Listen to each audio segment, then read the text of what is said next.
मेरे प्रत्येक महाशिविर में मैंने बार बार बताया था कि स्त्रियों की तरफ देखने की तुम्हारी दृष्टि बदलो। अगर स्त्रियों को देख के तुम्हारे मन में बुरे विचार आ रहे हैं तो एक चोर की कुंडलिनी जागृत हो सकती है, तुम्हारी नहीं।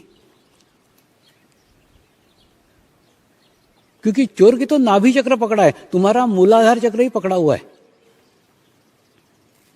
तो एक चोर की कुंडलिनी जागृत हो सकती है, आपकी नहीं। प्रत्येक महाशिविर में बताया, बार बार बताया, घड़ी घड़ी बता रहा था।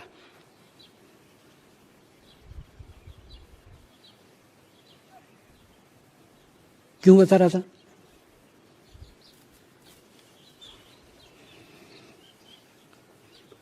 इसलिए बता रहा था कि वो दुर्घटना आपके साथ न हो। जो आज हो रहा है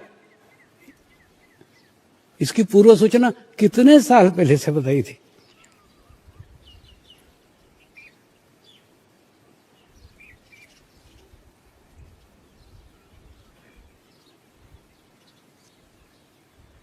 इस समय पुरुष जाति के ऊपर बुरी आत्माओं का हमला हो रहा है।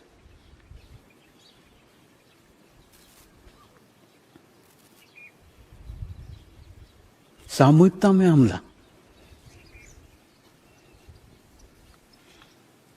आप 15 साल के हो, आप 85 साल के हो, कुछ फर्क नहीं पड़ता।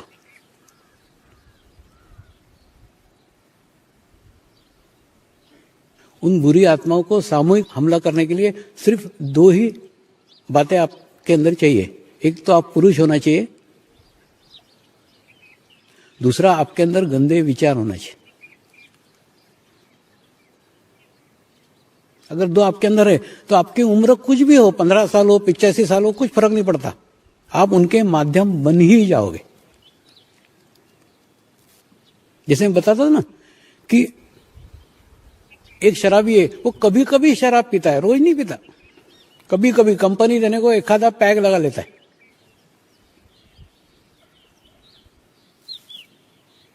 ऐसे ही एक आधा पैग लगाने वाले को ये मृत आत्माएं माध्यम बनाती है और उसके बाद में जाके उसके अंदर बैठ जाती है और उससे तृप्ति कराना चालू कर देती है। फिर वो कभी कभी शराब पीने वाला शराबी परमानेंट शराबी रहता है। और जो व्यक्ति शराब ही नहीं पीता वो एकदम सुरक्षित है, क्योंकि वो मृत आत्मा उसको माध्यम बना करके क्या करेगी? जो खुद पीता ही नहीं है वो उनको क्या पिलाएगा?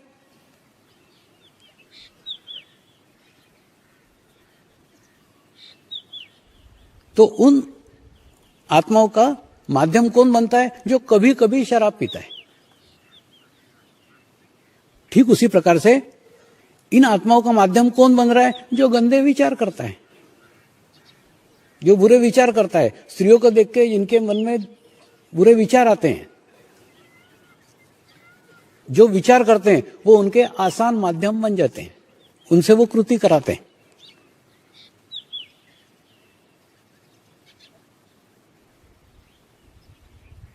ये इतने सारे बलात्कार के केसेस हो रहे हैं, आप थोड़ा सोचो।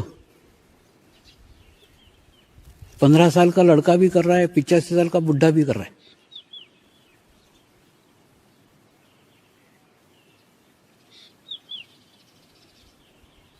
समाज में तुम जो देखते हो ना वो दृष्टिकोण अलग है, मैं जो देखता हूं उसका दृष्टिकोण अलग है।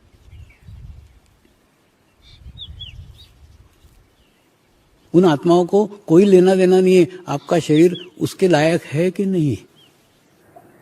आप 15 साल के हो तो भी आसान शिकार हो, 85 साल के हो तो भी आसान शिकार हो। सिर्फ आप बुरे विचार रखते हो, आप बुरे ख्यालात रखते हो, आपके गंदे विचार हैं, बस इतना ही उनके लिए काफी है। ये परिस्थिति आने के कितने साल पहले से मैं बता रहा था कि स्त्रियों को देख करके बुरे विचार मत करो, क्योंकि बुरे विचार करोगे तो उनके आसान शिकार हो जाओगे, आसान माध्यम हो जाओगे।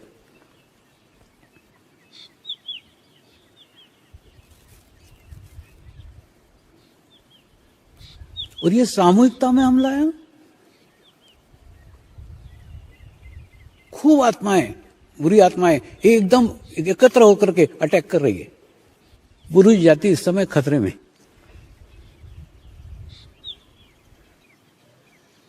और ये घटना होने के कितने साल पहले से बता रहा था कि अपने चित्त को शुद्ध करो, अपने चित्त को पवित्र करो।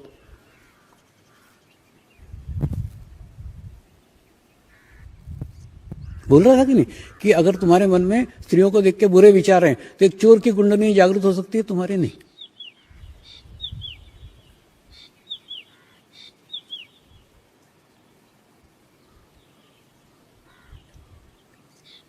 तो बुरे विचारों से बचो, क्योंकि अगर तुम आज विचार कर रहे हो, कल तुम कृति करोगे, वो कृति तुमसे करवा ही लेंगे।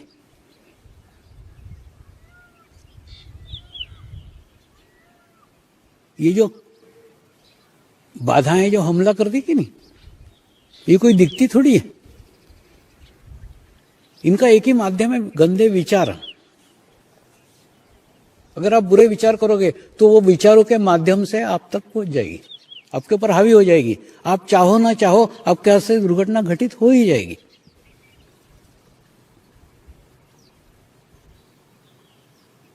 और ये सामूहिक हमला होने के कितने साल पहले से तुमको आगाह कर रहा था, समझ रहा था। अभी तो पीछे तो बुरे विचार करना छोड़ दो। देखो, मां से कोई पवित्र रिश्ता नहीं हो सकता, इसलिए स्त्रियों की तरफ देखने का दृष्टिकोण मां जैसा रखो तो ऑटोमेटिकली सारी पवित्रता खुद ब खुद आ जाएगी। अब उनको जो कहना था वो कह दिया।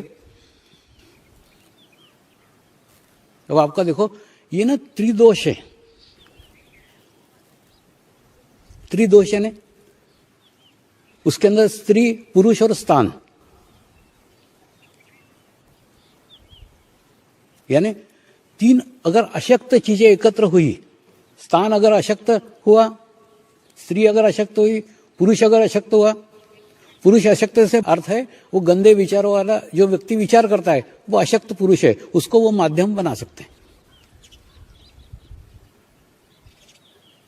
दूसरा स्थान से आशय, कई स्थानों की एनर्जी खराब रहती है, कई स्थानों के वाइब्रेशंस खराब रहते हैं, उन स्थानों पे ये घटना घटित हो सकती है। अब आपके हाथ में क्या रह गया?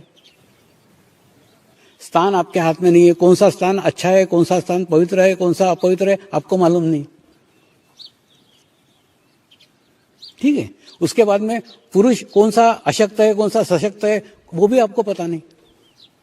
तो पुरुष आपको पता नहीं है, स्थान आपको पता नहीं है, आपके हाथ में क्या है? आपके हाथ में आप खुद आप हैं। जब तक आप खुद सशक्त नहीं होते, इस परिस्थिति में से बाहर निकला नहीं जा सकता। इसीलिए मैं कहता हूं, ध्यान करो, मेडिटेशन करो, आप एक आपका आभामंडल बनाओ, आपका एक ओरा बनाओ। ऐसा ओरा बनाओ कि आपके ओरा के अंदर रावण भी आया तो वो राम बन जाना चाहिए। अरे तुम उसके प्रभाव में जा रहे हो। वो एक अशक्त पुरुष है, अशक्त स्थान है, उसके प्रभाव में जहां तुमने अपने आप को अशक्त समझा कि तुम उसके प्रभाव में गए, तुम कभी अशक्त नहीं हो। पहली बात तो ये ध्यान रखो, मैं ध्यान करती हूं, मैं मेडिटेशन करती हूं, मैं अकेली कभी भी रहती नहीं हूं। अपने आप को कभी अकेली मत समझो, सदैव सोचो गुरु मेरे साथ में। गुरु साथ में तो लाखों की सामूहिकता साथ में, लाखों की कलेक्टिविटी साथ में। जब आप अशक्त होते हैं ना, तभी ये सब घटनाएं होती है, तभी ये बुरी आत्माएं आपके ऊपर हावी होती है। इसलिए अपने आप को अशक्त कभी मत समझो। ध्यान करके, मेडिटेशन करके, अपना दिया जला करके अपने आसपास एक सुंदर आभामंडल बनाओ, सुंदर ओरा बनाओ कि आपके प्रभाव में जमीन आनी चाहिए, आपके प्रभाव में स्थान आना चाहिए, आपके प्रभाव में व्यक्ति आना चाहिए, मनुष्य आना चाहिए। तो आप अपने आप पे सब कुछ चेंज कर सकती है। बाकी स्थान को आप कुछ नहीं कर सकती है, अशक्त पुरुष को आप कुछ नहीं कर सकती है, वो आपके हाथ में नहीं है। आपके हाथ में आप खुद हैं। तो एक सुंदर सा विश्व, एक पवित्र विश्व अपने आसपास निर्माण करो ना, कि आपको देख के किसी को बुरे विचार ही नहीं आए। हो सकता है ये। लेकिन सिर्फ आपने उसकी इच्छा करनी चाहिए कि नहीं मैं करूंगी, ध्यान करूंगी, मेडिटेशन करूंगी।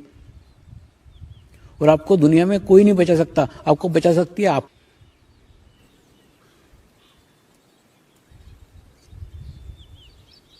तो उस अशक्त भाव में से बाहर निकलो और उस सशक्त भाव के अंदर जाओ।